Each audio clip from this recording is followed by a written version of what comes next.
Okay, Chase Sexton, Detroit. This, before you even got the lead, this was already your best race of the season. Yeah. Patient, picked your lines well, had a spot where you were passing everyone, so it was already great. Then you got the win. So this is a turning point results-wise, but also riding-wise, I feel. Definitely. The ship is now afloat again. I think we were kind And we know why. Yeah, you're here. So, yeah, my best riding I've had all season. Obviously, the Triple Crown's different because it's a sprint race, and you could say I'm better at sprinting, but this is definitely the best main event I've had. So, overall, really stoked on how I was riding.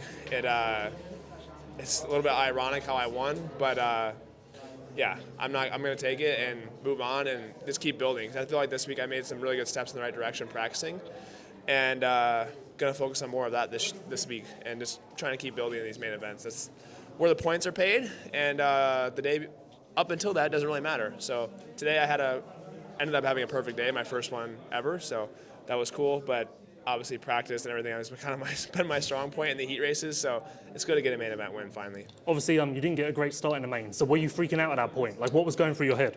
Was definitely not stoked on where I was at. I think I don't know where I was, maybe 8th, 9th, yeah. I don't know, somewhere in there. So yeah, that wasn't ideal. I knew I had my work cut out for me.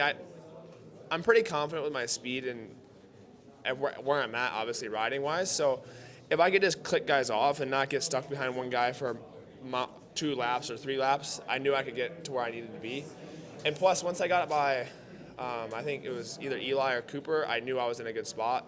And then, yeah, I just kept clicking guys off. And by the time I was there, I was in second. I was just kind of trying to keep going forward until, obviously, Aaron fell. But, yeah, I just charged the whole way.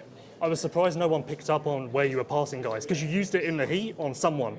And I thought at some point someone would have remembered the heat or picked up on what you were doing. Everyone was actually hitting the section. I was just pushing through faster. I was really good at least tonight, and I've been pretty good at all year, is just staying really low in the rhythms. And I was staying really low on the table over 2 and scrubbing that 3 into the corner and just getting to the inside of people. And that was really key. I passed Kenny there, I think, twice today. And he was actually the guy that used that in practice against us all. So it was just, like I said, a good fun race. I had some contact with some guys, but stayed on 2 wheels today, so that's key. I haven't heard about this Red Cross thing. Is this a thing? Are we concerned? I mean, it's definitely a thing. I feel like I was in the right, what I did. I rolled the first jump where the rider was down, and I jumped the second one. Yeah, and the rider was down before that jump. Yeah, so. It's up to the AMA at this point. So honestly, my win is a win. I don't care what obviously I care about the points, but I needed this momentum back on my side, and that's what tonight was. Last thing, are you still making bike changes, or not as drastic now? Not really drastic. I've been pretty kind of stuck on the same thing. I've been getting more and more comfortable. Today I changed tires. I was on a 110 rear tire, and I went back to the 120 just because the track was pretty slick. Yep. So that's really the only change I made today. I made a few clicker adjustments, but nothing huge.